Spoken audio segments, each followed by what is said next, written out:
ഇലക്ഷനുമായിട്ട് ബന്ധപ്പെട്ട് ചില കാര്യങ്ങളെക്കുറിച്ചൊന്ന് പറയാൻ വേണ്ടിയിട്ടാണ് ഞാനിപ്പം ഉദ്ദേശിക്കുന്നത്. എന്ന് ബാലഗോപാൽ സാറ് നമ്മുടെ മിനിസ്റ്റർ പലതവണ എന്നെ കാണാനായിട്ട് എന്നെ വിളിച്ചിരുന്നു. വന്നിരുന്നു, വീട്ടിൽ വന്നിരുന്നു, പക്ഷേ കാണാൻ പറ്റിയില്ല.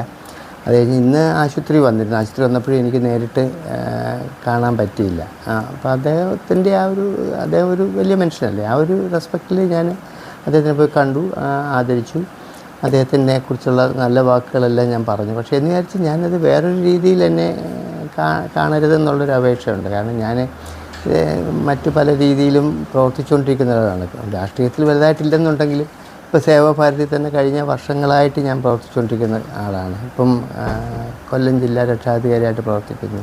പിന്നെ ഒരു ദേശീയതയ്ക്കും കൂടെ ഞാൻ നിൽക്കുന്ന ഒരു മനുഷ്യനാണ് എന്നും എക്കാലവും. കാരണം ആ രീതിയിലാണ് എൻ്റെ സ്വഭാവവും എൻ്റെ പെരുമാറ്റവും. ഇപ്പോൾ ആര് വന്നാലും, ഏത് പാർട്ടികൾ വന്നാലും, ഇപ്പോൾ രശ്മിയെ തന്നെ എനിക്ക് എത്ര വർഷം കൊണ്ട് എനിക്കറിയാം. എൻ്റെ ഒരു കൊച്ചനിയത്തിയെ പോലെയല്ലേ ഉള്ളൂ. അവർ വാസ്തവത്തിൽ ഇന്നിപ്പോൾ എൻ ഡി എയിലേക്ക് വന്നതിലോട്ടുള്ള സന്തോഷമേ എനിക്ക് പറയാനുള്ളൂ. അവരെക്കുറിച്ച് നല്ലതേ എനിക്ക് പറയാനുള്ളൂ. പിന്നെ ആയിഷ പോയിട്ട് എൻ്റെ ബന്ധുവല്ലേ, എൻ്റെ പെങ്ങളല്ലേ. അപ്പോൾ അവരെക്കുറിച്ച് എനിക്ക് എങ്ങനെ നല്ലതല്ലാതെ എന്താ പറയുന്നത്, എനിക്ക് എല്ലാവരെക്കുറിച്ചും അങ്ങനെ ഉള്ളൂ. ബാലഗോപാൽ സാറിനെക്കുറിച്ചും എനിക്ക് നല്ലതേ ഉള്ളൂ. പക്ഷേ അത് വേറൊരു രീതിയിൽ അത് വ്യാഖ്യാനിക്കുന്നത് ശരിയല്ല എന്നൊരു അഭിപ്രായമുണ്ട്. അങ്ങനെയൊന്നും പാടില്ല. പിന്നെ പൊതുവിൽ ഞാനിപ്പോൾ തന്നെയല്ല, ഇപ്പോൾ ഈ എൻ ഡി എയുടെ ഇതിൻ്റെ കൺവീനറായിട്ട് കൂടി ഇരിക്കുന്ന ആളല്ലേ ഞാൻ.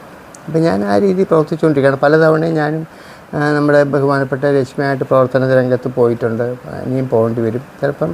അങ്ങനെയുള്ള കാര്യങ്ങളൊക്കെ ഉണ്ട്. അപ്പോൾ അതുകൊണ്ട് ആ രീതി എന്നെ കാണണം എന്നൊരു അപേക്ഷയാണ് എനിക്ക് നിങ്ങളോട് പറയാനുള്ളത്. ഒരു ദേശീയ പ്രസ്ഥാനത്തിൻ്റെ ഒരാളായിട്ടും അതിന് വേണ്ടുന്ന രീതിയിലുമാണ് ഞാൻ പ്രവർത്തിക്കാൻ ആഗ്രഹിക്കുന്നത്, അല്ലെ ചെയ്തുകൊണ്ടിരിക്കുന്നത്. അപ്പോൾ ആ രീതിയിലേ കാണാവൂ എന്നൊരു അപേക്ഷ മാത്രമാണ് എനിക്ക് ഇത്തരണത്തിൽ നിങ്ങളോടൊക്കെ പറയാനുള്ളത്.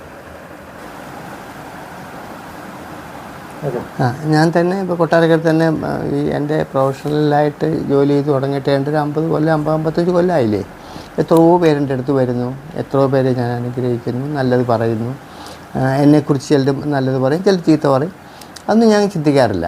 കാരണം എനിക്ക് അങ്ങനെ ഒരു ചിന്തയെ എൻ്റെ മനസ്സിലുള്ളൂ. എല്ലാവരും നല്ലതായിട്ട് വരട്ടെ എന്നുള്ളൊരു ചിന്തയുള്ളൂ. അത് പക്ഷേ വേറൊരു രീതിയിൽ അതിനെ എടുത്ത് വ്യാഖ്യാനിക്കരുതെന്നൊരു അപേക്ഷ മാത്രമേ എനിക്ക് പ്രത്യേകിച്ച് പറയാനുള്ളൂ.